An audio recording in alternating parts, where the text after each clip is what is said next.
The voice of Husker Nation is on the air. This is Hail Varsity Radio. Insight, opinion, expertise, along with the biggest names talking Nebraska sports.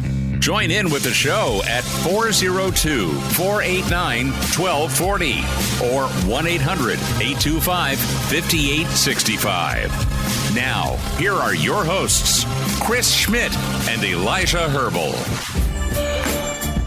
Welcome to it. Fridays here. It's Hail Varsity Radio, powered by Cornhead Lager. Chris Schmidt, Elijah Herbel, and you, as we gear up for a portal weekend. Numbers to get in at 489-1240, 489-1240, or 800-825-5865. Can find the show, do so on StreamYard with the YouTube channel, Hail Varsity YouTube. Subscribe to that. Can also watch on the Hail Varsity Radio Twitter feed, KFOR, Facebook, and Twitter. And you hear us across the Hail Varsity Radio Network. How did some of the visits go? We'll tell you here in a little bit. Big opportunity for Nebraska basketball to keep momentum going tomorrow at Wisconsin. We'll check in with Jacob Padilla from Hail Varsity and Hurrdat Sports here in about 15 minutes. Bill Doleman, Pride of Fairbury, NBC Sports, the professor, at 5 o'clock tonight. And then we'll just call him Miami Mitch. Uncle Mitch is a dear friend of the show and a dear friend of the family. And he is a Denver resident that is a Dolphin big-time Dolphins fan. He may even have a Snowflake, the Dolphin mascot stuffed animal he sleeps with. Don't know. Speculating. But the point is he hopped a jet, and he is going to be front and center Sunday for the Dolphins-Bills play-in, play-off AFC East Championship game Sunday night. So we're going to head down to Miami. Elijah, is that all right? I couldn't get you and I down there with Uncle Mitch, but he'll be at an Airbnb or hopefully on South Beach when he does do this live video/radio interview with us at 5:25. It's a Florida hour, too, because Bill Doleman's also down in the Panhandle. Is in Florida? It is. You got Uncle Mitch in Miami. Where's Clausburn? I'm not sure if we have Clausburn in today, but we need to get him to Florida ASAP if he is going to be in the show. He is banned from Florida. Clausburn and speedboats. Yeah, they scooped him up in the ocean one too many times. Yeah, those aren't mine. Those aren't mine. I don't know what's floating around me. So maybe we'll have Clausburn. Maybe we'll have Connor Clark. We're wondering what his availability is, so he might be with us in hour two. Fair to say. Yeah. Some TBAs, and maybe or maybe not Clausburn. We'll have a Friday forecast for you. Time to do roll call and shout outs. Juan Camacho is in first, and this is a shout out to the weekend show with Kranak. And I texted Kranak the news this afternoon when we saw it on 3 Breaking It with Taulia Tagovailoa. I still can't get that damn name right. Taulia Tagovailoa. Tagovailoa. And I practiced it in the mirror like for 5 minutes before I even jumped on the show. Taulia, the standout quarterback from Maryland. Why get either right? Little Tua. There it is. I'm a damn professional. Trust me. Little Tua is in the portal, which is great for a lot of programs, assuming he gets a 5th year of eligibility. That is a problem. This would be his 3rd program, from Bama to Maryland, from Maryland to where? So Little Tua is in the portal. Kranak called this 6 weeks ago. Yeah, I mean, noted college football insider Mark Kranak called that. Sometimes right weekend journalist. Right before Christmas. I got to figure out what ins he's got with the Tagovailoa family. How'd he get that first? I don't know, but we'll discuss it. The would ya part, if you're Nebraska. And I know you've got Dylan. I know you've got two really good freshman quarterbacks that you're going to work with and grow and grind with, and you're going to get them ready to play meaningful football, perhaps at a really young age in this Nebraska football program. But as much as Matt Rule talked about little Tua, Maryland week, he loves the style of quarterback little Tua is. And he's awesome. And you saw him put a drive together. You saw him put some big plays together. Maryland's never lacked any skill talent with Mike Loxley. Maryland's back seven defensively pretty routinely has a guy or two go in the NFL draft. In the Chesapeake region's just a phenomenal recruiting area. Ask James Franklin. But you know what? If he gets eligible and he's interested, you have the Hawaiian connection with the Raiolas and the Tagovailoas. Why not? Why not reach out and just see, right? You get a one-year guy if he's a difference maker. Does he fall into that category for you, Elijah? Little Tua does for me. Mm-hmm. But again, maybe that's just me blowing smoke. My eyes bigger than my stomach if I'm putting my Nebraska fan hat on. Well, the two questions that you have to ask is something we've talked about plenty in the portal. Two reasons guys go into the portal. Usually it's a mix of both. Looking for a better opportunity at getting NFL film, getting looks like that, and a better monetary situation.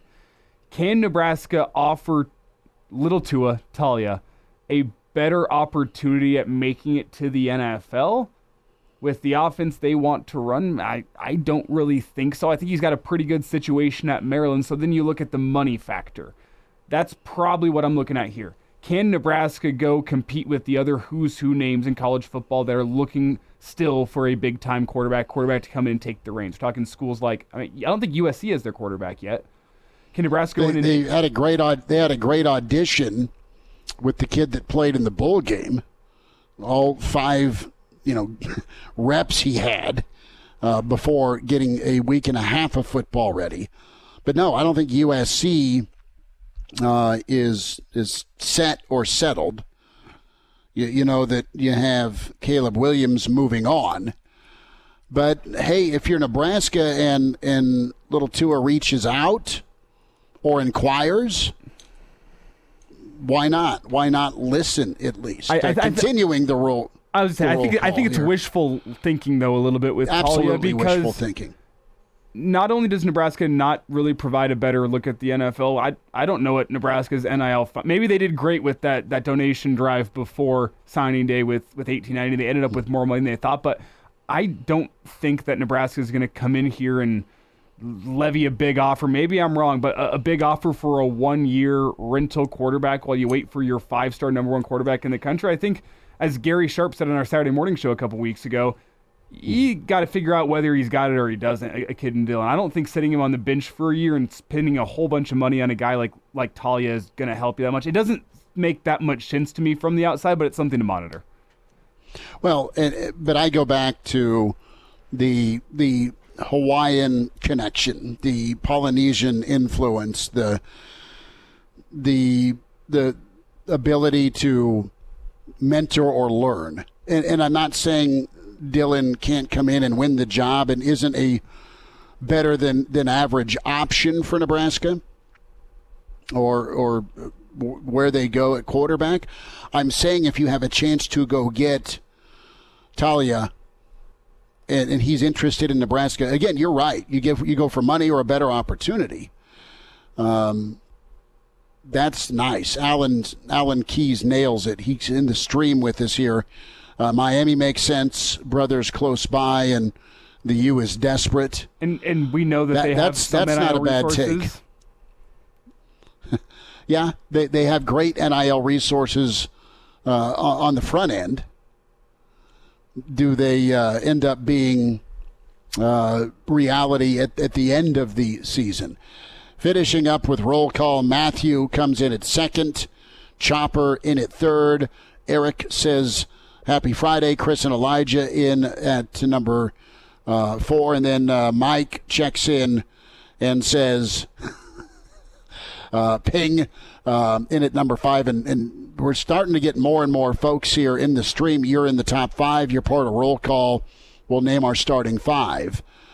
Brennan, who was first in back-to-back days from the Black Hills, says number 9, but number 1 in your hearts. We love you, Brennan. To the phones we go. Elijah's like, quit talking and take a phone call. We'll do that. Who's with us? F-Bomb Brian. F-Bomb Brian. How are you, sir? He promised no F-bombs. Oh, not today. bad. Jeez, Chris, stop talking so I can talk. No, I know. It's all you. Go for it. Happy Friday, guys. Yeah, man. Unless all parties are on the same page as far as Dylan, Matt Rule, and Little Tua, unless they all come to an understanding that if this is all going to work out, we want to kind of help you, Dylan, blah, blah, blah, it's a dumb idea to bring him in if nobody is on board. Or if not all parties are on board. Well, you know what? First and foremost, it's a Matt Rule call. It's a Matt Rule decision, and he's Absolutely. been very he gets paid the big bucks. Yeah, So, he's been very upfront. He's been very upfront about when and if he's not been interested in taking a one-year guy unless they're a difference maker. I would think Little Tua's in that category. I would have put Honda McCord, above Little Tua. Really? In the town. Yeah. I don't agree with that. I think Little Tua had a little less to work with around him than true. McCord. That's my true. only reasoning. Okay, you got me there. That's my only reasoning. Honda McCord, man, he made some dumb decisions. He made some nice plays though too. I mean, he did, but his arm kind of reminded me of Adrian Martinez a little bit. And is that a compliment or a that's a total deficiency? Okay. Like Adrian, he would overthrow guys all the time, and it'd drive me nuts, man. Well, I will say this about Adrian, and I loved Adrian him, was but no.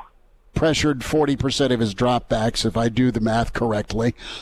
Yeah, that's true. I'll sit in my armchair and throw the passes myself. No, you're good. Good for well, you. no, solid points about needing to be on the same page, and yeah, that would ruffle feathers potentially. And Rule's gonna look at it. And listen, we're just talking out loud. Because we're bored, right? There's no evidence that season. Nebraska's even part of this decision. And let's be straight, guys. He's got to get eligible. He's got to get a waiver to find a third team in 5 years. Is Dylan coming in January? Going to school in January? Yep, he is. Oh, okay. I'll just say, the way I see it, maybe to put a bow on this conversation, is from Nebraska's point of view, I think it makes a hell of a lot more sense than from Taulia's point of view. Look at Taulia would be going from a place with less competition to more competition. I think Raiola is a guy that, I don't care how many years of college experience you have, he's the number 1 quarterback in the country. Do you really want to go compete with him whenever you have the same, if not better, NIL opportunities at Miami, close to your brother, a spot where you're pretty much guaranteed the starting spot? I don't think it makes sense for him to come to Nebraska. I think interest on Nebraska's end would make sense, sure, depending on the price. Mm-hmm. I think it makes sense to bring in a guy like that as a 1-year guy to let Dylan get some seasoning on him in a backup role, but I don't think it makes any sense from Taulia's point. Here's the other thing, too. And, Brian, thanks for the phone call, brother. Appreciate you listening. Yep, I'm going to go hunt some deer. See you guys later. Get Bambi for us. That'd be awesome. Here's your quarterback draft class, right? Because Tua could, any other year, I think he'd be a top 5 quarterback. And he may be, in your mind, if you like his game. Caleb Williams, Drake May, Cam Ward, Jaden Daniels, Bo Nix, Penix. This isn't my order of who I'd pick. This is names that are going to the NFL. Shedeur Sanders likely, Quinn Ewers likely, J.J. McCarthy. I mean, I know everybody in the world seems to need a quarterback, and some guys may go higher than others. Some guys may drop because of this class. But, Elijah, that's a ton of arm talent for the NFL draft here in 2024. And if you're Little Tua, where do you slot right there? You're not the tallest guy. Your brother's killing it. But you've not had the same college career that your brother has. I wonder what would have happened if Little Tua stayed at Alabama. but he followed his offensive coordinator Loxley to Maryland, and they went 7-5 the last 2 to 3 years. They did look great in the bowl game, though, this year. I don't know if he's, from what I saw at the end of the year from Milroe, I don't know if he's better than Milroe. No, Milroe made some incredible plays and showed his ability to play shortstop. What is happening with the portal? Well, there's some good news to tell you about with Isaiah Nayer. No official announcement. Where does Jamal Banks stand with his visit in Lincoln? Stephon Thompson, Dante Dowdell. What is happening with Nebraska? And I'll say this, word got to us that linebacker Alexander out of Idaho did not make it in for the visit. Mm-hmm. So 4 of the 5 have made it in. What's the competition look like for Nebraska? We'll get there in a little bit. But chew on that, the little Tua factor as he's into the portal. Mark Cranack is going to also pick your winning lottery numbers tomorrow morning on the weekend number as we give him the fair shout-out. 489-1240 to get in. Can email Chris at HaleVarsity.com. We'll spend some time with Jacob Padilla, some basketball and prep thoughts from him. We'll pose the little Tua question to him as well, if that's something you think about. If you're Nebraska. Hail Varsity on a Friday. We're powered by Cornhead Lager. And now, back to Hail Varsity Radio. Thanks for hanging out. Friday edition, Hail Varsity, powered by Cornhead Lager. Chris Schmidt, Elijah Herbel. We say hi to Jacob Padilla with Hail Varsity and Hurrdat Sports at Jacob Padilla _ as we're talking portal moves for Nebraska visit weekend. Plenty of basketball going on. Jacob is with us. Jacob, how you been? Good holidays and all that. It's been a while. Yeah, has been a while. I've been had a nice few days off there over the holiday break, and it's been pretty busy since then with just all the high school basketball going on. Obviously, Creighton trying to pay attention to Nebraska a little bit on the side as well. So, yeah, busy last few weeks. Good to catch up with you guys. Well, appreciate you doing so, and let's get your take on the portal real quick. As Nebraska's got visitors in this weekend. We'll get to hoops in 2 seconds, but we're talking about Taulia, the talented quarterback from Maryland that's in the portal. And we don't know if there's any mutual interest, if there's one-sided interest, if there's no interest. As we had a listener in the stream say, Miami, the U, if he can get that waiver for a third-team transfer, makes a ton of sense with his family and his brother down at Miami with the Dolphins. All that being said, would you entertain it if you're Nebraska, if there was some mutual interest with Taulia as a quarterback option? Yeah, I just think it's kind of a moot point at this. I don't think there is. At this point, you're good. Nebraska's going with Dylan Raiola, and any additions they make won't be quite as high profile as someone like Taulia Tagovailoa, I think. So it's kind of fun to think about. I'm still got to figure out how he's going to get that extra year. Like I know it was kind of a weird deal with Alabama where brother got hurt. He went in for 2 plays or whatever it was. But I mean, the rules are there for a reason. Like the coaches, that's on the coaches there for not looking out for the player's best interests. So like if he gets it, great. I mean, it's better for college sports to have a player like him out there wherever he may end up.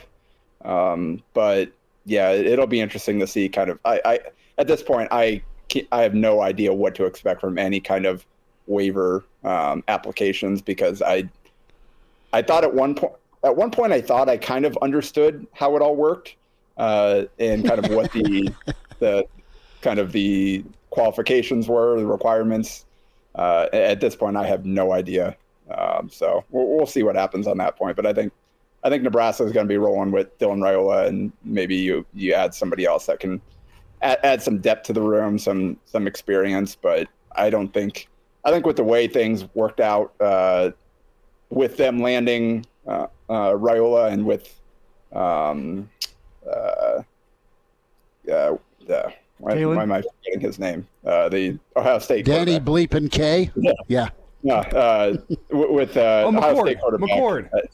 Thank you, McCord. I don't just completely show the I'm not in on football at this point at all. You're fine, brother. You're good. Out my head, but just kind of with the way that all worked out, it kind of points towards Nebraska not adding too high profile, and they've got Raiola signed already. So I think that's the way they're going in that quarterback room. Well, Jacob, let's reset a talking point from yesterday and zoom out then a little bit.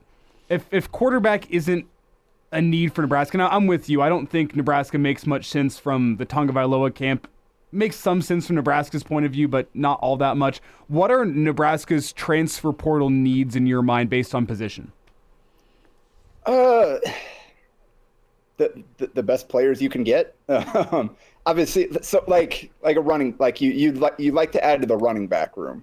I think that'd be a priority, but it's like it's got to, I think you're looking for like an impact player, because I think you've got guys in that room already. Like, okay, you can get by with these guys. These guys can play. They can contribute. Like, I don't know that it's a super priority to add like another guy like that. Like, I don't know how impactful that would be. Like, you're guarding yourself against injuries because you got some guys in that room that you don't 100% know. But I mean, like, I think for it to be like the number one or whatever, like, it's got to be a dude that can come in here and kind of be the starter like that. If you can get a guy like that, I think that's very high on the list. Like, if you just go out and add depth to the room, then maybe that lowers on the list. I guess that's the tough thing about kind of like the like ranking. All right, with the most important versus now, it's ultimately it comes down to where can you get the best players. So like if you can get a better wide receiver than you're finding luck with in the running back room, then obviously that's the more impactful move. Like you'd like to add legit experienced guys at both those spots, just based on what you have, the youth and the injury concerns at those two positions. So I guess you kind of lump those guys in at that point. Maybe a linebacker, just kind of with what you're losing there, but getting Bullock back, I think kind of lessens that, depending on how they feel about the young guys in the room. And that's part of it too. Like you don't, there's a lot of guys that played last year for them, that played in spurts, that played their 4 games or whatever. Where are those guys factoring in here? Are they going to be ready to be guys that they want to give more heavy snaps next year? So like if like pass rusher, like you're pretty good at that. Like if you feel good about the young guys there taking a leap in year 2 and all the guys that you're mixing in there, probably don't need to go out and prioritize somebody like that. So it's kind of hard to answer from the outside looking in, because a lot of it is how do the coaches feel about the guys they already have in the system and coming back next year. But I think running back and wide receiver are the two, like wherever you can get the best talent at those spots in particular is where I'd be looking. Jacob Padilla is with us from Hail Varsity and Hurrdat Sports at Jacob Padilla _ on Twitter. Jacob, to basketball we go, and impressions for Nebraska as you've kind of kept an eye on them. You've kept an eye on Creighton, as Creighton had an impressive second half against Georgetown, fought really hard against Marquette. If we go back to last weekend. So Creighton trying to get some momentum picked up. A thought on the Big Red, though, and what's in front of them at Wisconsin? Yeah, it's a big game for Nebraska. I mean, at this point, the schedule is pretty, or the record or the resume is pretty light, but they've taken care of business outside of that 2-game stretch there with Creighton and Minnesota, 12-2. It's been a long time since they've had a record this good. So that's very encouraging. And now you got to start to kind of take the next step, take a step forward. Is, all right, you got to start punching up at the higher level teams like Indiana. It's a good win, but it was at home against a team that's struggling right now. I mean, they're only 93rd in KenPom. Michigan State was probably their best win, but as talented as they are, we also know that Michigan State has kind of been all over the map. They've had some real struggles, and then they bounce back and do what they do to Baylor. But it's kind of a tough team to figure out. But again, that was also at home. So Wisconsin on the road, if they're able to get that, I mean, they're Kempom's got them as a 9-point dog in that one. Like that would, I think, take the discussion in a different direction. Like, okay, it's a good team. It's a solid team. They've, for the most part, done what they've needed to do. If they get a win like this, then you start like, oh, these guys might be for real. So that's kind of what's at stake this week. They're not kind of, you look at their profile and they're solid. They're good. They're not necessarily great in any one area on either side of the ball. They're just pretty good in a lot of areas. So like that's like the profile of someone that's gonna win a lot of games, but maybe not be in that top tier there. So we'll see now. Can they go get a really good road win to put on the resume along with like Michigan State, Kansas State, Indiana? Those are solid, but I think Wisconsin at Wisconsin is a different type of game that we're looking at. Jacob, what would this team have to show you to make you think that this could be the team that finally gets Nebraska's first NCAA tournament victory? Is there anything that this team can show over the next, say, month or so that would lead you to believe, you know what, this is the team? Well, go out and beat a top 20 team. Like that's, like I said, Wisconsin right now is 13th in KenPom. You go out and beat a team like them in their place. Like if they don't get it done, like that doesn't necessarily like, oh, season's over. It was all a sham or whatever. But it does tell you, it would tell you something about, okay, their ceiling is maybe a little higher than we thought. They've got a lot of different guys. Like they've Rink Mast, Keisei Tominaga, Bryce Williams, Juwan Gary are all within like 2 points of each other, all like 12.5 to 14 points a game. It's a well-balanced team offensively. They've got to go show that, all right, we need a bucket. Defensive pressure has really picked up. Can we do that? Can we go get the tough buckets when we need them? Who is that guy that can do that? Is there somebody that's going to emerge as kind of the go-to option, or is it going to continue to be just kind of ride the hot hand? You never quite know who's going to have the big game that way. I think so. Kind of like, all right, tough buckets, and then continuing to improve defensively, continuing to make sure that the rotations are on point, that they're communicating well. They're doing all the little things because they're not elite. Like personnel wise, like physically in terms of like, they don't have lockdown defenders throughout their lineup. It's got to be a team defensive scheme where they execute really well. So those are kind of some of the things that I'm looking at there. Jacob, thoughts on the prep landscape tonight and this weekend? A couple of minutes left here this segment. What do you got your eye on? I obviously just wrapped up with the Metro Holiday Tournament. The Gretna game winner last Saturday. It was special. One of the coolest things that I've ever been in person for. Just the way it played out for those seniors, especially down the stretch. You had 3 different seniors make huge plays to win that game when they that it was not going their way. They were able to turn it around. And then Landon Pekorski obviously delivering the game winner and then pointing up at the sky with his teammates huddled around him.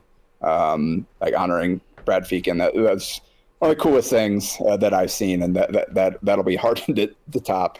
But we're back in a regular season play now. Saw a lot of Metro. The Central Millard North boy-girl doubleheader is probably the biggest kind of point on the schedule today. But I just watched a ton of Metro, so I'm going to be at Scott Roncalli seeing a little Class B basketball tonight. So yeah, it should be a fun one. Jacob, appreciate you much. Great work and coverage as always, bud. We'll check in next week, and thanks for a few minutes today. Yep, thanks for having me again, guys.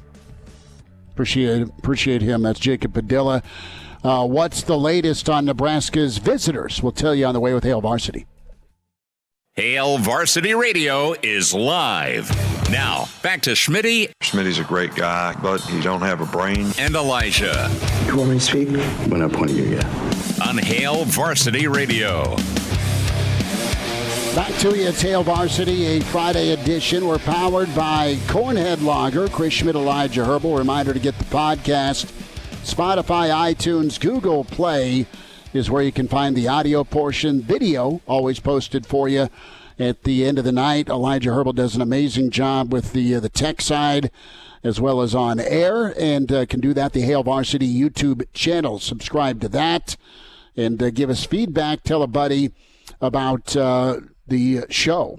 We'd love to have word of mouth be a thing, and it's all good. So 489-1240, numbers to get in, 800-825-5865, where you hear us across the Hail Varsity Radio Network, is easy to dial up. Last thought, email Chris at hailvarsity.com. Your friends at Dyer Law can take care of you when it comes to workers' comp.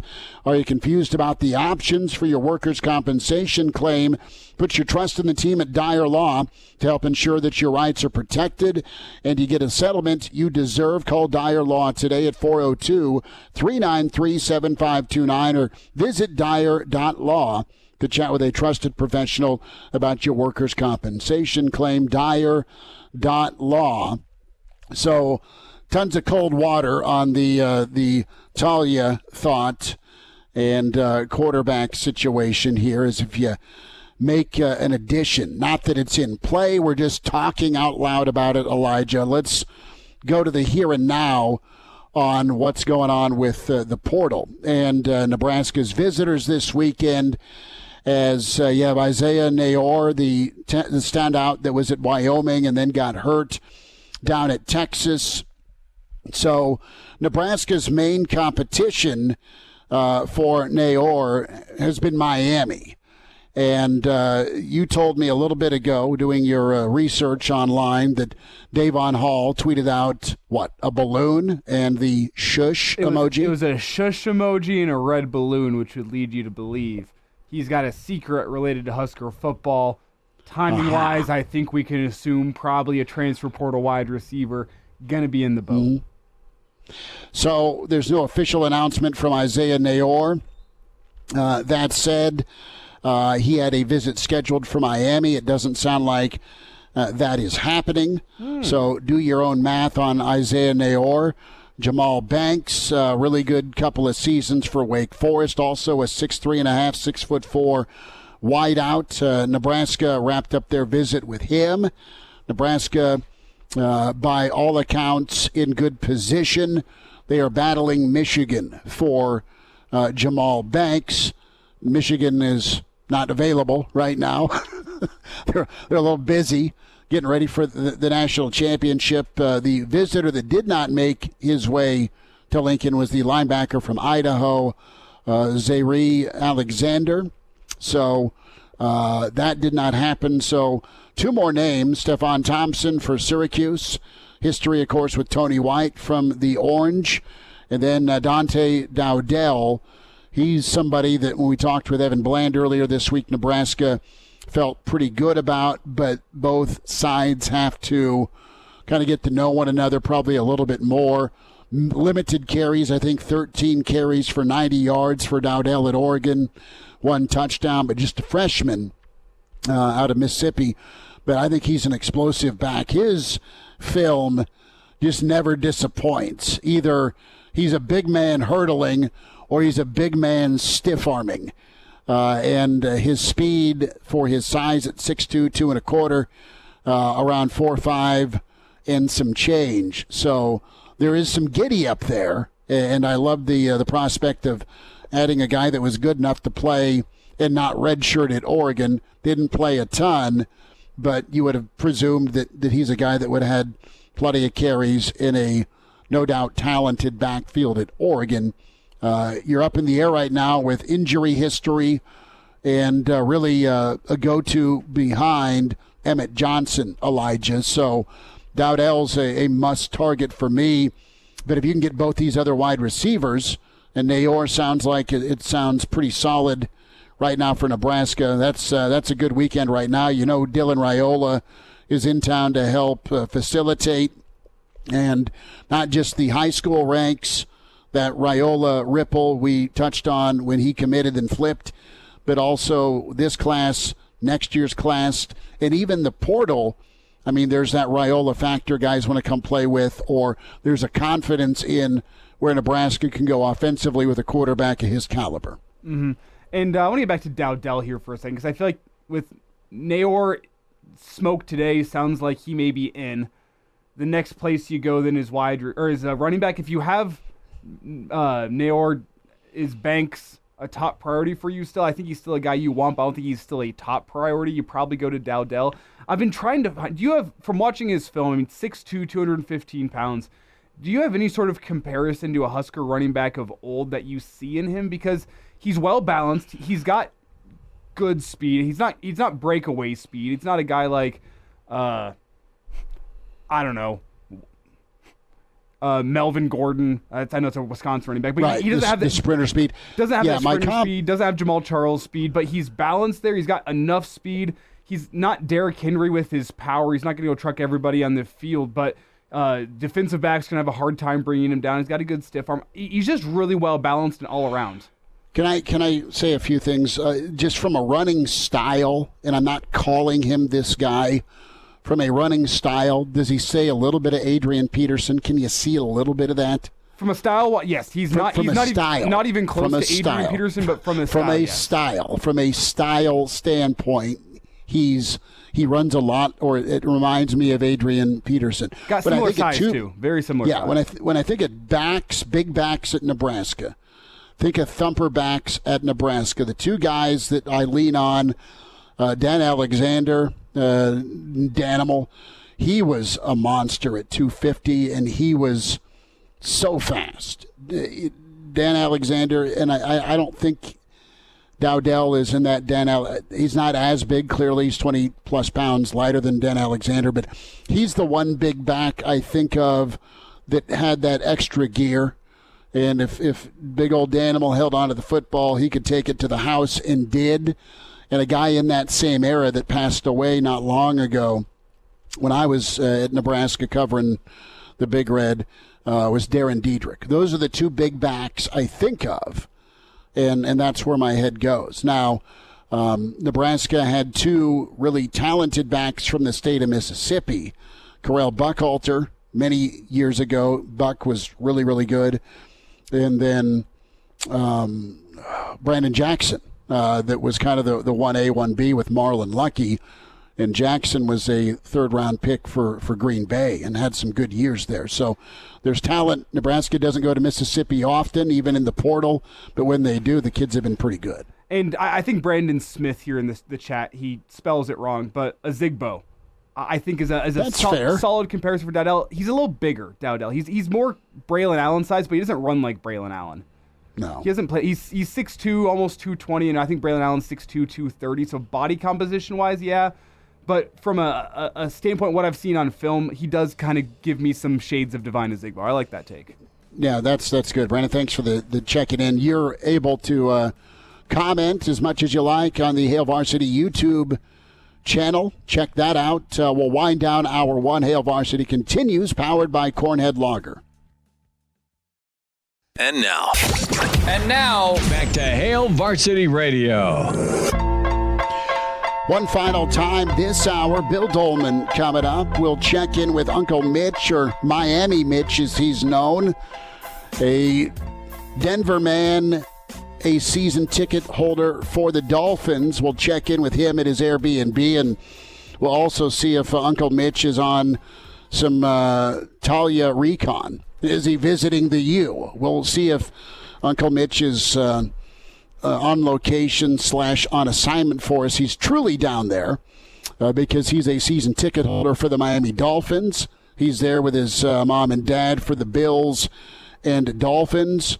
And we'll have to have Mitch tell you the story about how he became a season ticket holder for Miami in Donkeyland in Denver. I love doing this. I've been pretty fortunate to have friends or family members that get to some pretty sweet sporting events. So we're going to check in on location.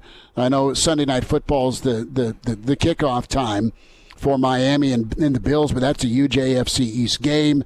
I'm a Marino Dolphins guy, so I'm not quite on this year's Miami bandwagon. I can't call myself a Dolphins fan. I do like Buffalo a lot. Our dear friend Jeremiah Searles, former Bills standout. So we will check in with Miami Mitch. Or do you like Miami Mitch or Uncle Mitch better? probably Uncle Mitch. And correct me if I'm wrong, did I meet? I know Andy was in Norman. Uncle Andy is my brother-in-law. Yeah. And Uncle Mitch is Andy's younger brother. Was he also in Norman?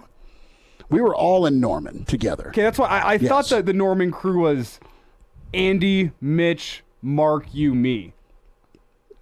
And Crane, my brother Mark, not Cranak. Yes. Cranak's band from Norman. Is there a story behind that? I'm not telling that one. That's for the Saturday morning edition, huh? That's off the air. That's off the air. But I'm wrong. I think he's fine in Norman. I think we're all banned from South Bend.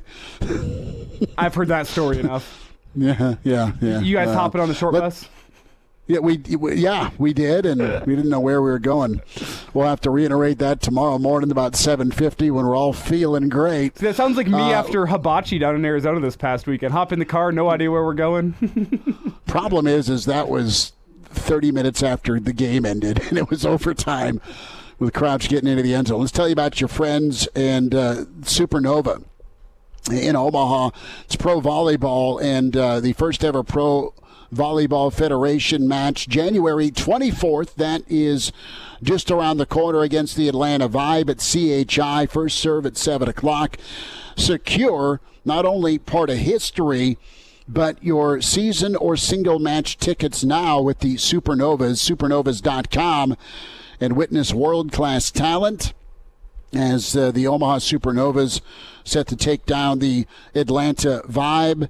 And the Supernova roster includes NCAA national champions, All-Americans, Olympians, and join the volleyball movement sweeping across the country. And if you're a Nebraskan, you know how proud you are of youth volleyball all the way up now to pro volleyball.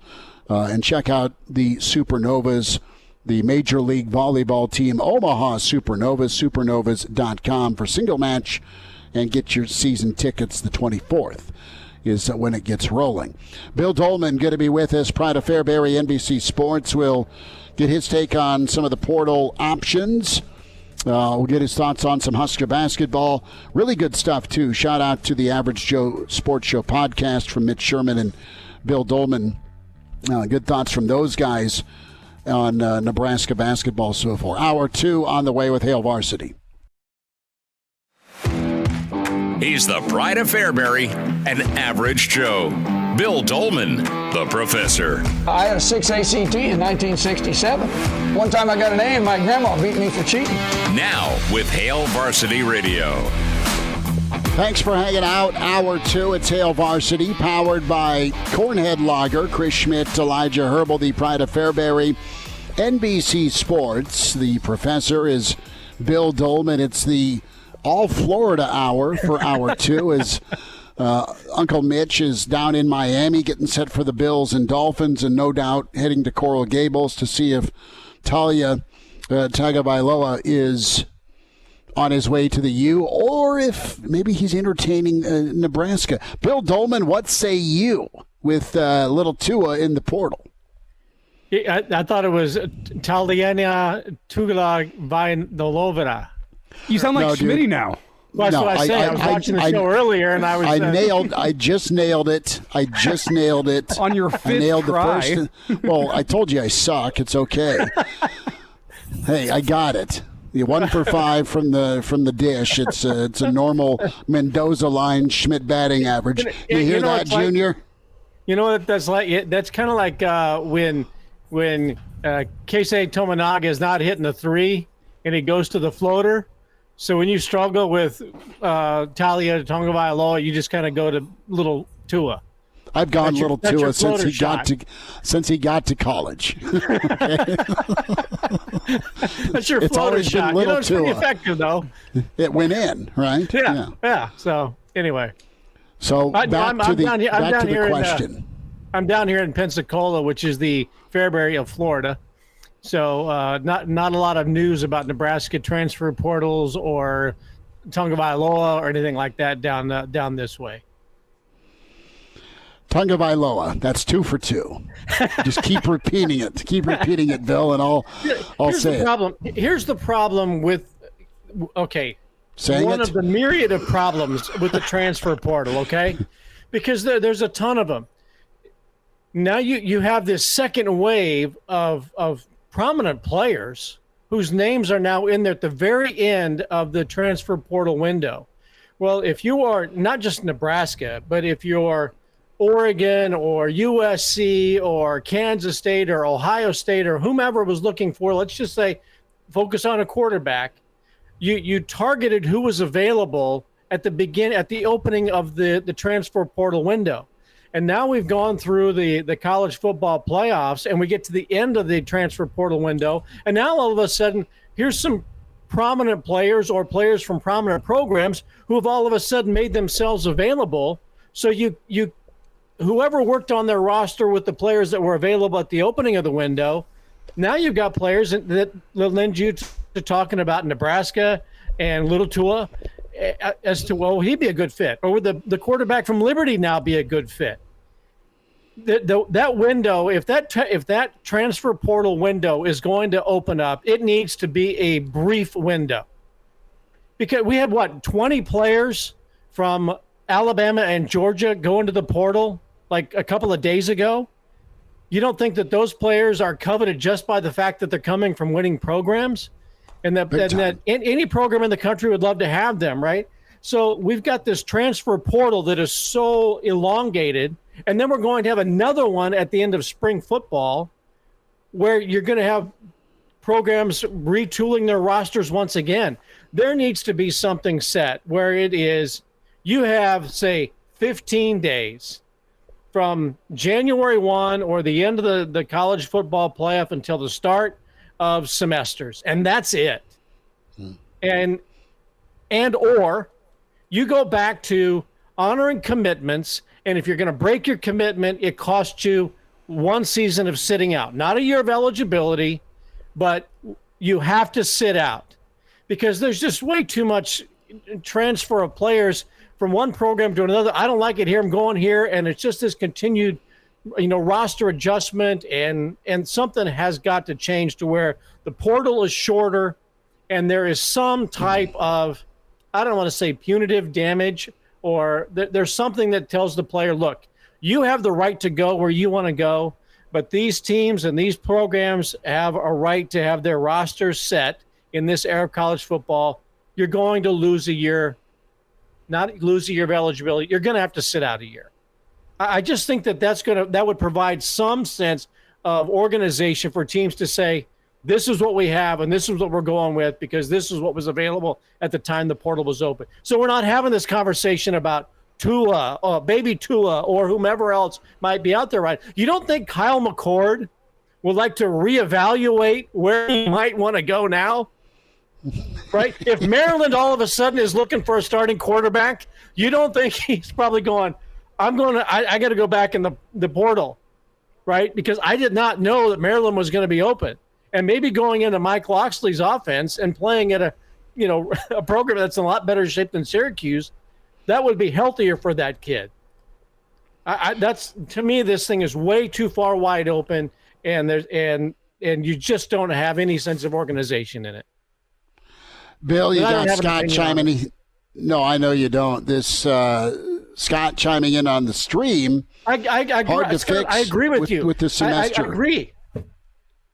Go ahead. No, I'm just saying it's hard to fix with the school semester starting in January. So I agree with that. It's too much. It's too much with early signing. It's too much with now an expanded playoff where you're going to have 12 teams, not just 4 vying for meaningful football in December and into January. And then you factor in the portal. You got to push this portal back to after the first of the year and make it a 7-day window, don't you? That's what I think. But the problem then becomes if you do that, you would already have a guy like say Nebraska brings in Dante Dowdell during that 7-day period. What does a guy like Emmett Johnson do? Because Emmett Johnson was probably in line for playing time next season if Dowdell and he still is. But then if Dowdell comes and one of Irvin or Ramir Johnson is ready to go by the start of the season, you get pushed down the depth chart, and now you'd probably wish, you know what, I wish I got a spring semester somewhere else to get my feet wet in a transfer so I can go play next season.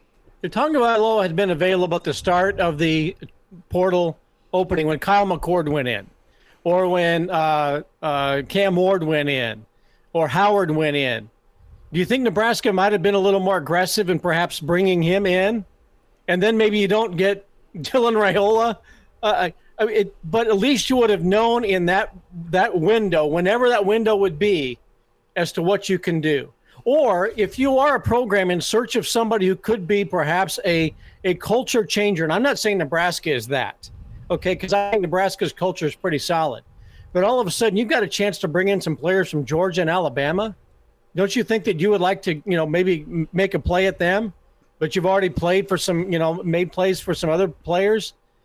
And I get that the semester is beginning, but that's where I say, look, you're breaking a commitment to a school that's invested a lot in you. And I'm not going to cry for the college's programs, but I'm just saying for organization's sake. And you're right, for Emmett Johnson's sake. Maybe Emmett Johnson is better than Dowdell. Let's give him that benefit of the doubt. Maybe Gabe Irvin and Ramir Johnson are better than him, right? It's not fair to the guys who are there to say, we got to get this guy coming in from Oregon who looks like he's very, very good, okay?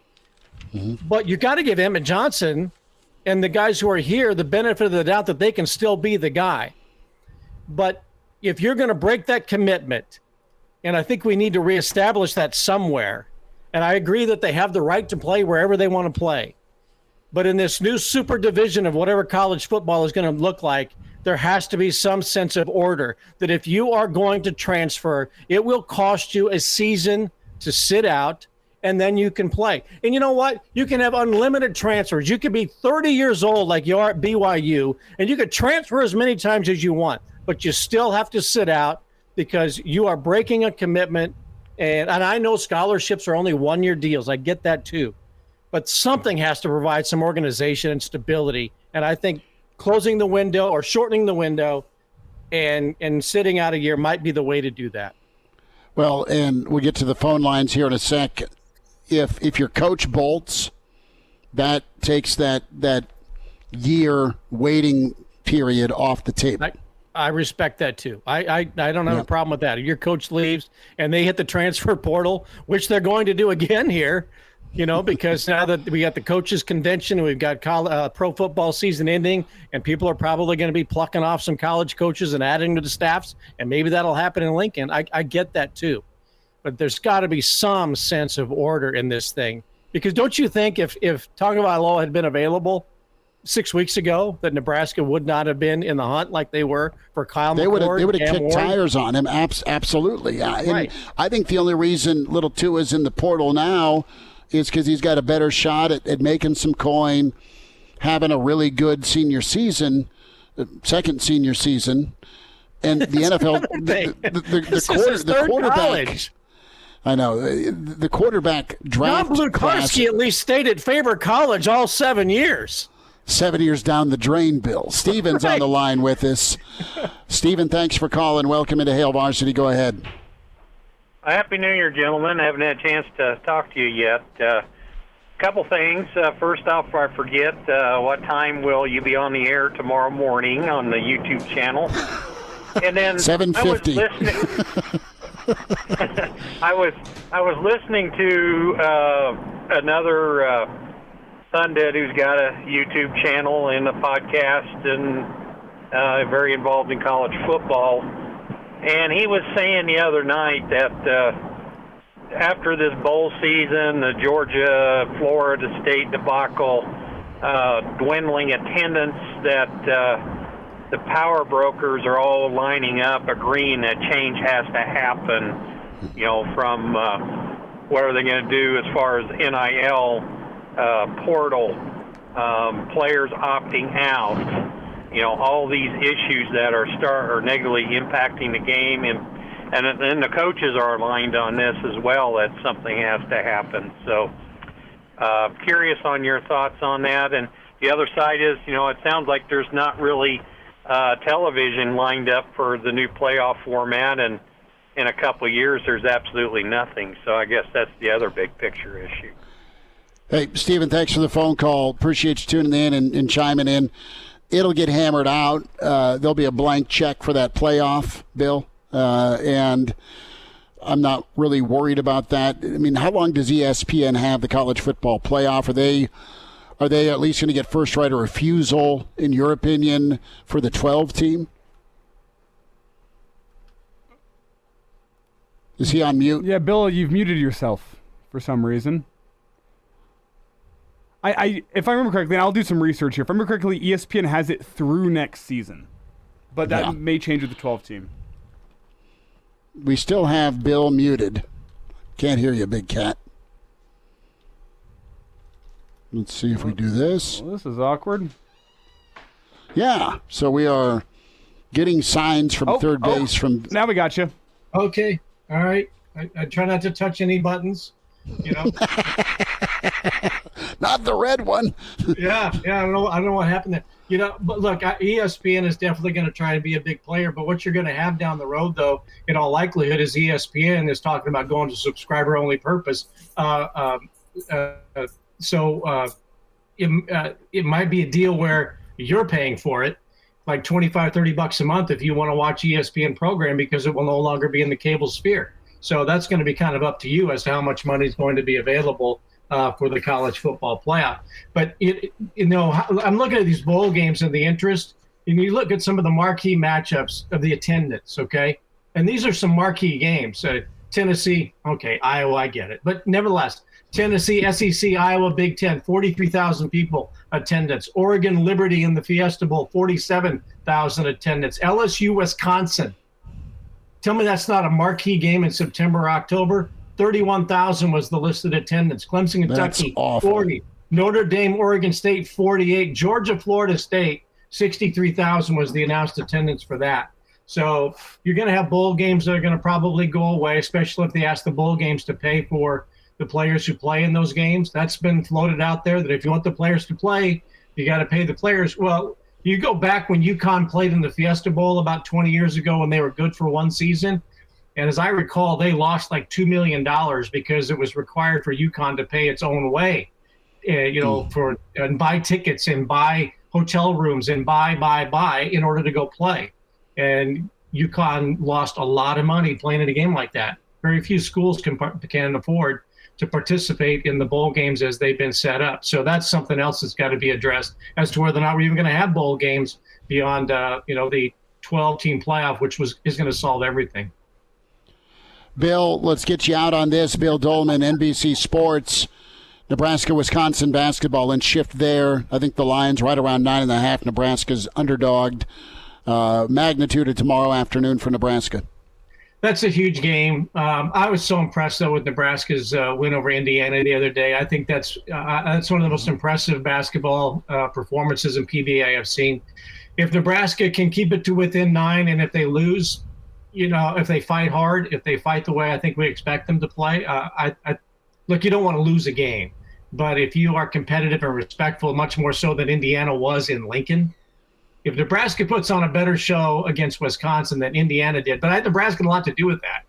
But if they can keep it close and competitive, that's going to send a message throughout the Big Ten that this is an upper division Big Ten team that I will enjoy seeing in the Sweet 16. All right, he said it, the Sweet 16. Bill Doleman, I love it. Pride of Fairbury's down in Florida. And check out Bill and Mitch Sherman with the Average Joe Sports Show podcast. You guys too. No, I know. Right. But you're the headlines, so it's all good. So, Bill, we'll make sure you get that suntan lotion tomorrow. All right. It's about to rain here, so sunshine go away today, right? I'm laughing with you, not at you. Bill, we'll check in when you get back. Thanks again, bud. All right, boys. See you. Go back. There we go. Florida. We stay in the state of Florida. Uncle Mitch on the way. And now, back to Hail Varsity Radio.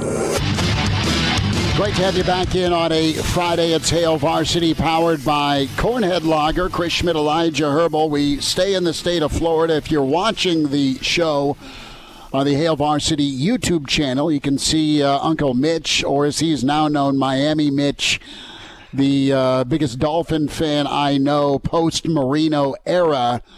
And Uncle Mitch, brother, we've seen you in Boulder. We saw you in Norman with Uncle Andy, my brother-in-law.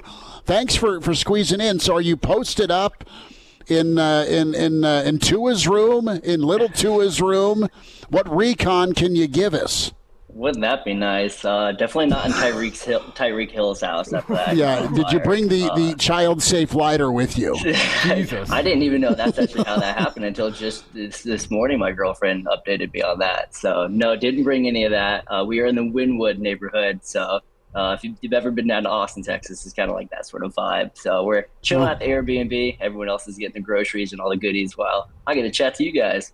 Well, thanks for making time. I want you to tell the story of how a man who lives in Denver, works in marketing, became a Dolphin fan, and not just a Dolphin fan, but a Dolphin season ticket holder.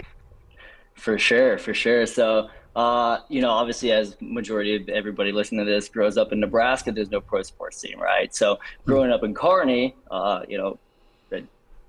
Denver's 6 hours away, Kansas City's 6 hours away, Chicago's 8. So at the time, it was before I even knew what football really was. My favorite uncle at the time was a Miami Dolphins fan. And Ace Ventura was kind of hot at the time. I'm like, this Dan Marino guy's pretty cool.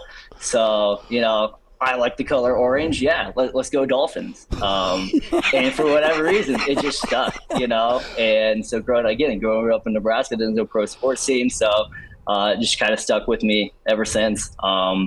Now to the season ticket holder thing. So as most good stories do, started off, I was at a bar with a buddy. We were doing a little day drinking. I was living in Austin, Texas at the time. This would have been first week of preseason last year.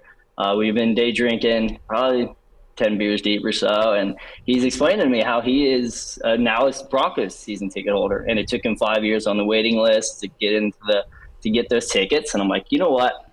I've always wanted to be a season ticket holder to something. I do love my Huskers with a passion, but I can get those tickets any sort of way. I'm like, what do Dolphins season tickets cost? Looked it up. Unfortunately, since the preseason had already started, I had to put down a deposit. Put down a $200 deposit with one for each ticket. Totally forgot I even did it. The week after the Super Bowl this last year, I get an email. Hey, your ticket's up for purchase if you would like them. Totally forgot I even did it. And I'm like, you know what? Let's roll the dice. Let's do it. Let's see what happens. So couldn't have been more happy with it.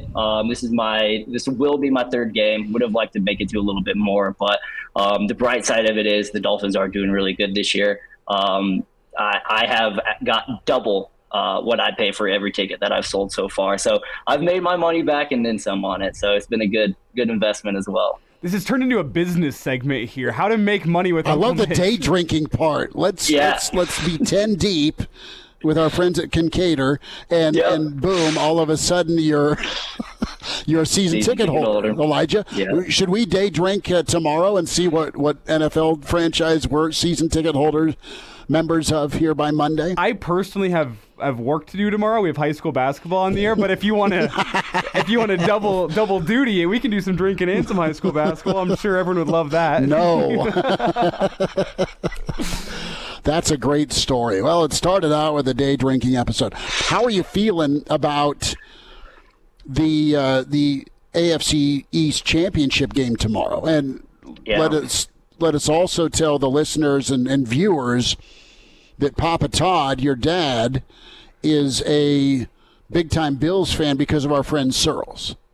So how is that going to work this weekend with Dad being a Bills guy because of Searles and you being a Dolphin fan? Yeah. So they're out getting groceries right now. I bet they're going to walk through the door any moment. We'll have to throw some stuff at them. But I don't know. I'm a little worried. The Dolphins are very banged up right now, and the Bills are hot. We do have it at home. It is a night game. We have that in our favor. Bradley Chubb just went out with an ACL injury for the year. Tyreek Hill, it was outside his house burning on fire with a boot on. So things aren't looking great in that regard. My bet is it will come down to the final drive. I think it's either going to be Josh Allen will throw an interception in clutch time, or unfortunately they might pull it out. But they have it to play for. Dolphins are already in the playoffs. Bills can still sneak in without a win, but just not as likely. So we'll see. Another fun fact. I don't know if a lot of people know this. but the Bills are actually named after Buffalo Bill Cody. And so my parents live in North Platte now, and Buffalo Bill Cody has a ranch there. So that's another reason why my dad finds a tie into the Bills, but it's pretty interesting. That's pretty big. So brass tacks right now, are you going to find a way to the Super Bowl if, God forbid, the fish make their way in? True or false also, God do you have forbid a stuffed snowflake dolphin animal you sleep with? Do you have Snowflake the dolphin? I wish I had that, and I wish I had a Finkel jersey. I need to get on that. I was going to say, you don't have Finkel as Einhorn. No, I need both those. Sorry, what was the first question again? Do you make it to the Super Bowl? Oh, yeah, and that's actually funny. So my girlfriend, Jamie, is the season ticket holder with me, and we were debating, like, what is the number that it would cost for us to go? I put the cap at $2,000 a ticket. So if they make it, I'm going. It's Vegas, too. You got to go. So even if we don't go to the game, if they make the Super Bowl, we're at least going to Vegas to hang out. Well, the bright side about Vegas is you can day drink, get 10 deep in, and make business decisions. Go hit the casino floor, make your money back. Elijah, I like the way you think. Yeah, it's a terrible strategy. It's how I tried to fund my last trip to Vegas. It did not work for me, but it could work maybe after 10 beers. Clearly, you make better decisions than I do after 10 beers. So, Elijah, I got another fun story for you. So actually, I live 4 blocks away from the Denver Stadium, and I know you're a big Broncos guy. And our very first game I went to, my very first home game this year, was against your Broncos. So sorry for that beatdown. It was a historic game for me to be at, especially for my first game. 70? Yeah. Yeah, I watched. I watched every snap. I have Sunday ticket, and I'm like, I'm going to make sure the Sunday ticket is well spent this year. Yeah. They might be up by 60 points, but I'm going to watch every. It was an adventure in masochism. It hurt every single time, but it was needed. It was a fun one.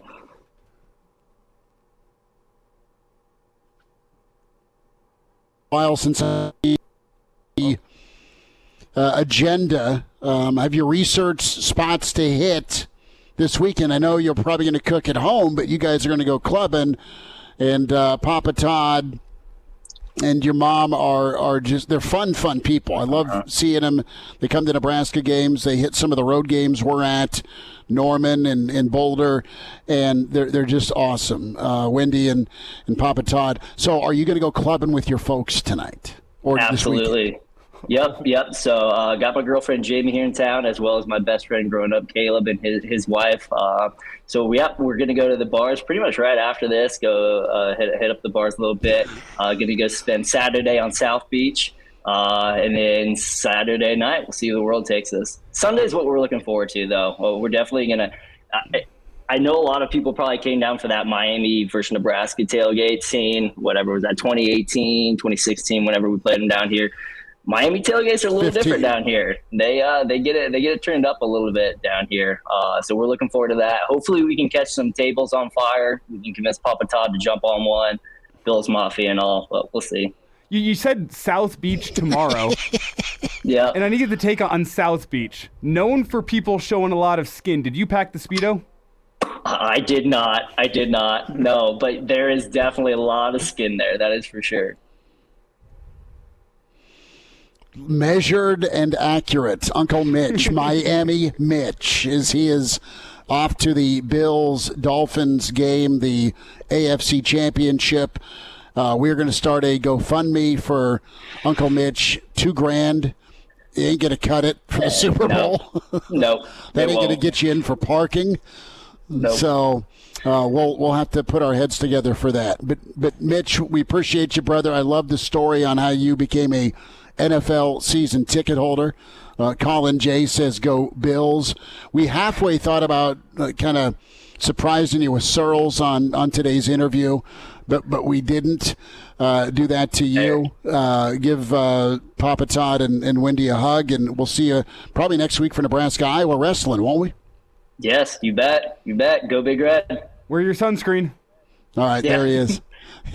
Uncle Mitch, appreciate you. There he is, Mitch Lundstrom, checking in from his Airbnb in Miami. That's the coolest story, and it's true. And he told me this as I caught a ride with him from Denver to Boulder when we were out there getting ready for Nebraska, Colorado this year. And it's like, yeah, guess what? I'm a Dolphin season ticket holder. Like, how did that happen?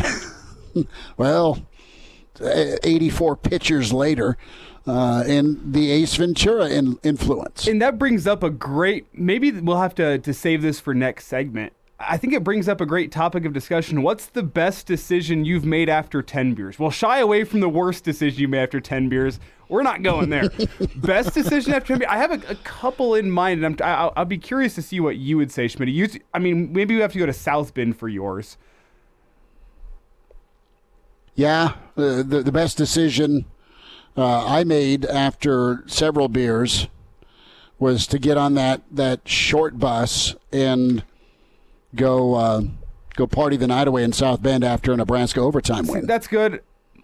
We'll get to my next segment if that's all right with you, because I know my worst decisions usually revolve around drinking some beers, then hopping on Amazon, and now I have something shipped to my door, and I go, oh yeah, I forgot I bought this, which maybe that's kind of like season tickets, but I'm trying to think. I think my rice cooker at home was purchased after some beers. That's kind of, it's well done, but it's kind of boring. I have some art at my house that was purchased after beers. You did what? Art. I have some art at my house that was purchased after beers. Art. Okay. What do you think I said? You bought art. I don't know. I can't hear. We'll get to some Friday forecast picks. That's on the way. We'll hear from the mayor, Fred Hoiberg. Met with the media a little bit earlier as Nebraska gears up for Wisconsin. And that's a wonderful decision from Colin here. Easy to make bad decisions here in South Bend because it's so depressing. The gallon bucket of potato Olay, says Brennan from the Black Hills. 10 beers later is what we'll call it. Hail Varsity continues, powered by Cornhead Lager. And now, back to Hail Varsity Radio. Well, we invite you to check out the segment from Miami with Uncle Mitch, Miami Mitch, a Dolphin season ticket holder after 10 beers. And some of you may say 10's not enough, 10's too many, or that could be your sweet spot. And 489-1240, the number to get in. We were asking, what's the best decision you made after 10 beers? And Brandon says, I have 4 kids with my wife. Pretty sure that the last 2 happened after 10 beers. We do have some questions here. Brandon, thank you for the honesty. Mitch Sherman tweeted out a little earlier on Nash Hutmacher. And well, Schmitty has dropped out here, and he is looking down, so I don't think... Oh, he's back. You dropped out briefly. Did I drop? Yeah. Sorry. You have Nash that's dropped about 40 pounds the past few weeks to make weight. So is Nash, the polar bear, an option for Nebraska wrestling? Possibly, but he's not going to do anything to jeopardize his football future as a NFL prospect. So when it comes to spring football, we'll see, but he'll be ready to go for Nebraska this fall. That's the word from Mitch Sherman. So that trying to answer and clean up some questions here. The fifth quarter tailgate chimes in, and we've gone from day drinking and season ticket purchases to more of a confession, which is fine. I thought my dumb T-shirt purchases while drunk were bad. Everyone loves my Bull Hurley from the 80s classic movie Over the Top. Fifth quarter tailgate. He was a bad-looking dude, wasn't he? When he was bald and he had the Food Man shoe. He did lose to Link Hawk at the end, quite frankly in controversial fashion. They had to bring out the strap, so to speak, so Sly Stallone's character didn't lose his grip. Did you ever see Over the Top? I have heard of it. I have seen the trailer. I have not watched the movie. Okay. You're all right. Classic 80s flick. There you go. So you've bought a rice maker is what I'll call it. I believe that was a purchase made after a couple of beers. I have the bad purchases after beers. I mean, at least I get function out of them. The best purchase, though, I ever made was an Airbnb in Colorado. So this is Memorial Day weekend 2020. We had Monday off of the show, and this is back when we had our good friend Damon Barr in the studio. He was sitting in on Tuesday. Oh, yeah. So I was on a Friday night off work until Wednesday. And after a couple beers sitting around my buddy Grant's pool, we had the bright idea, me and 8 buddies, hey, let's book an Airbnb in the mountains in Colorado, sight unseen, right now. We book an Airbnb, and we wake up the next morning at 6 a.m., and we learned later, collectively, everyone went, oh my God, why did we do that? Nobody wants to go to Colorado. Non-refundable? Non-refundable. We had already paid for it. And the whole vision was, we were going to go stay in the Airbnb for one night, Saturday night, and then go camp on Sunday night into Monday night into Tuesday, wake up really early on Tuesday, and be back in time for Tuesday evening, because we're a couple hours up into the mountains. Ended up being the best trip of my life. We had no plans whatsoever. We show up at this Airbnb. It's awesome. It's like on this like ranch land in Colorado. So we're like hanging out with cows on this Airbnb, and then we get to go up in the mountains and go camp. Awesome hikes. It was just the best freaking trip of my life. And it wouldn't have been possible without 10 beers before this purchase. It might not be season tickets for the Dolphins, but a trip that will always stand out in my memory of being one of the best ones. My friends and I talk about it all the time. Man, what an awesome weekend. That COVID and Memorial Day kind of opened up for us, that all 9 of us were able to get together and say, you know what? I'm not doing anything for the next 4 days. Let's go to Colorado. Let's go do some camping and hiking. It was the best. The Notre Dame trip, I've referenced most of my radio career with Cranack. We were seniors, and yes, there was the portal era back then because we had multiple senior years, him and I. We went to South Bend for the Nebraska-Notre Dame game when Nebraska turned touchdown Jesus in South Bend Stadium, Notre Dame Stadium, all red. I think that was year 2000. And, yeah, I'm old. That shocks me to say it's 24 years ago, or 23 and some change. But, yeah, 10 beers from morning wake-up through tailgate, through post-game, and then that decision led to 10 more beers at Linebacker's Bar that we didn't pay a dime for. Some little guy named Monty who drove a gold and yellow short bus, I kid you not, picked us up and took us bar hopping in South Bend after an epic overtime win with Crouch. That was probably the pinnacle of senior year fandom. Pretty good. Let's hear from Fred Hoiberg as Fred chimes in on Wisconsin. It's Friday night, so somebody in Madison's having 10 beers. Let's hear on Nebraska. Any night in Madison. Are you kidding? I know, right? Ends in a Y. Does it end in a W for Nebraska tomorrow, Fred, and the Badgers? CJ's doing good. He didn't do anything yesterday. Oh, let's get the right cut for you. There we go. Wisconsin, they're one of the best teams in the league right now. They're playing incredibly good basketball. The thing with Wisconsin, they don't beat themselves. They're so physical and disciplined, and you got to be prepared for a battle, and not just defensively. What they do to you to make you uncomfortable on the offensive end, we have to be ready from that from the second the ball goes up in the air. This can't be a game where we take the temperature, see what they're going to come out and do, and go from there. We've dealt ourselves or put ourselves in a bad position the last couple times we played. Now, we had a great comeback a year ago after being down double digits, but we can't expect that to happen, especially on the road. So, it's a game where you have to be as mentally tough of any game you play all year, just because of what they do to you with their physicality. Early games, it's important to get off to a good start. And again, we got to be ready from the jump. If we're not, they have a way of punking you and making you look bad. So let's hear about some of the positives that carry over from Indiana to Saturday at 1 o'clock. I thought we had great movement. That was the thing that really stood out. We're going to have that tomorrow against Wisconsin. You can't come out and expect to score in your first option against them. They're too good. They're too sound. They're too disciplined defensively. So we have to have that same type of movement that we had against Indiana. Defensively, just have to have the same type of effort with activity. Our hand pressure was as good as it's been all year. I think we had 27 deflections against Indiana, and with Wisconsin, the way they move, and you can't ever lose focus. They're going to make you guard, and you get to defend 20 to 25 seconds and finish it with a rebound. If they rebound it, you're going to have to defend for another 15 seconds. But it's a team that, again, they don't beat themselves. You know what they're going to do. It's like the old Nebraska teams. We're going to run 50 times. Here's what we're doing. Try and stop us. That's who they are, and they're really good at it. Last thought from Fred, handling a road environment. It's going to be mad in Madtown. Communication, you have to have it. We've talked about anytime you go on the road, we're all we got. And, we did a good job of that against Kansas State. We did not do a good job at Minnesota. And it's something, especially early, they're going to be amped up, and we got to go out there and handle the crowd and the atmosphere well. And like I said, hopefully give ourselves a chance. So we'll have a Nebraska prediction with Wisconsin, a abbreviated forecast here to end the show.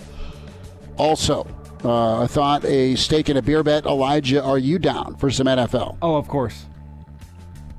We'll wind down a Friday at Hail Varsity, powered by Cornhead Lager.